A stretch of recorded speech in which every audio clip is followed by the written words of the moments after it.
Hey, welcome back to the Friday yard sale.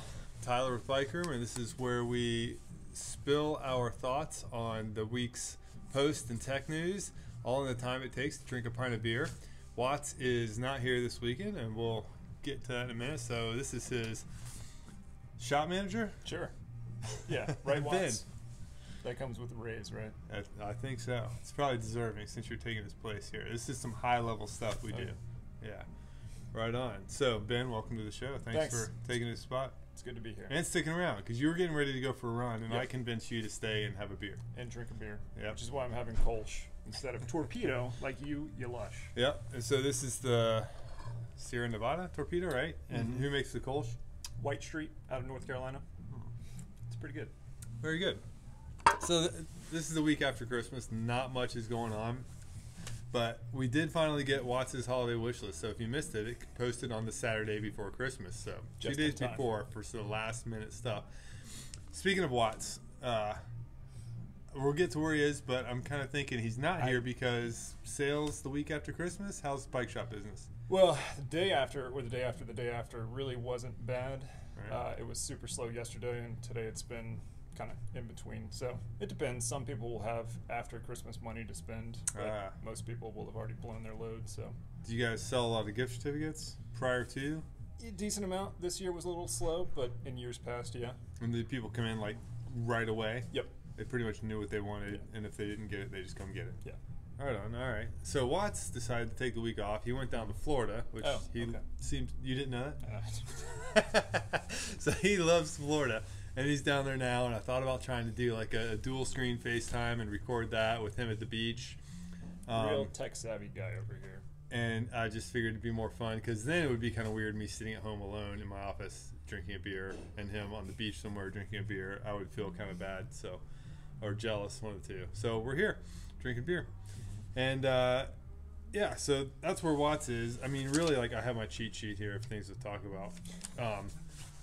I mean, There's 3 things on it. You can't even remember 3 things. Yeah, a couple little things. So like Fulcrum announced some not even new wheels, sort of a mixed set this week, and we went to their website to try and get some of the more techie details, of which two glaring omissions, in my opinion, is price and availability. And honestly, there wasn't even like the mention of that mixed set. So you can now get a 40mm deep front with a 55mm deep rear, whereas before you could get like a 40-40 or a 55-55.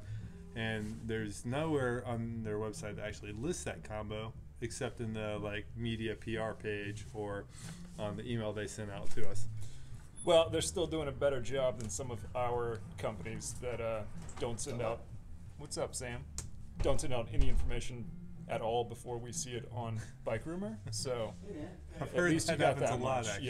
Yeah. Yeah, so we got the news up, and then other new products, just like literally 10 minutes before I came here, I finished up the post on the new Transition Sentinel Carbon. So now you can get a carbon version of their 29er trail bike that's like 2.5 pounds lighter just in the frame, which is a lot. How do you manage that? How do you manage a bike that's 2.5 pounds heavier than that?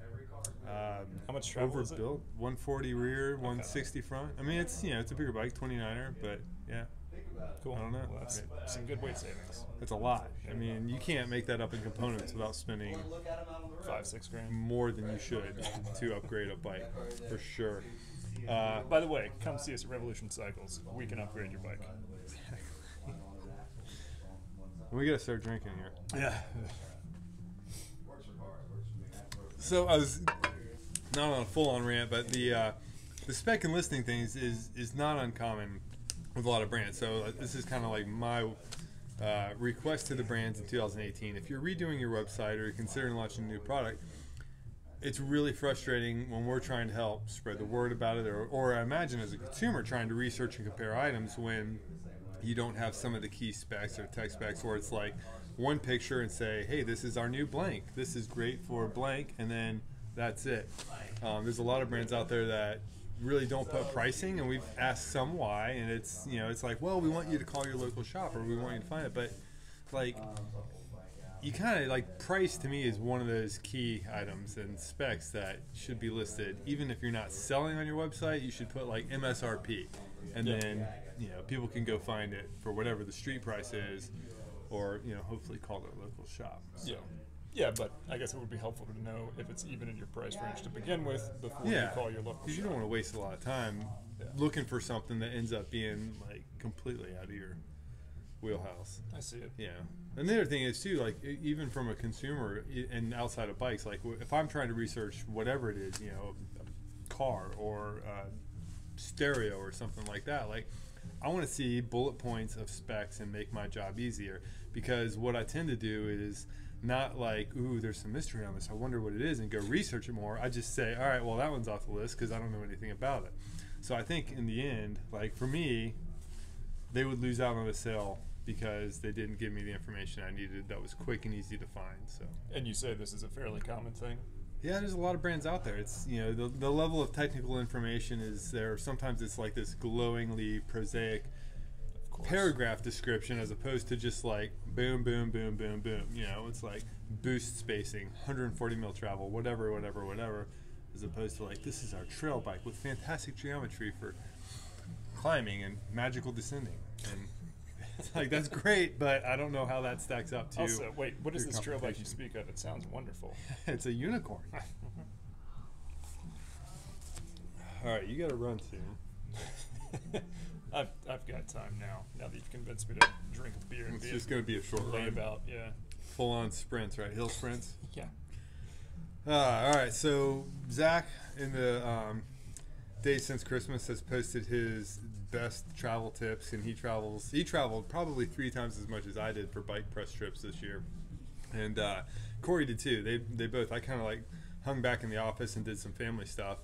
And I still feel like I traveled a lot. But so Zach's been fine-tuning his travel kit, his apparel, like everything he brings on his thing. And I finally did ask him, I think, like at Eurobike, because like you wear the same shirt every time I see you on a plane. And there's a reason why. So if you're interested in like how we travel efficiently and not lose our minds when sometimes there's like back-to-back-to-back-to-back trips, you know, around the world and stuff to cover the bike things that you guys read on Bikerumor, check out Zach's list of that. And later today, a little bit after you're seeing this video, we'll have our top 10 posts on Bikerumor from 2017. So we kind of took the ones that had the highest traffic of the year. And it's funny because like that's how you rate them, just traffic. Yeah, well, page views, right? Okay. I mean, how else are you going to judge popularity on something? Okay, so it is a popularity contest. It's a popularity contest. Okay. So did any of Watt's stuff make it? No, but you know, his stuff just posted like 3 or 4 days ago, so that one might show up in next year's because it does. His stuff tends to have a long shelf life. But the comments are already pretty high on his. He's got like 26 comments. I think the rest of us, our holiday wish list had like, I don't know, 5 maybe. So, all right, well, fair enough. Yep, but it's good stuff. So if you're interested in what the most popular 10 posts were on Bikerumor, just check back, you know, about an hour after this video goes live, and you'll see what ranked the highest. Surely this one will be on there. It's got to rack it up quick to make that happen. That's all I got. You ready to chug? Yeah, all let's right. do it. Cheers. To Bikerumor. And Happy New Year. Happy New Year.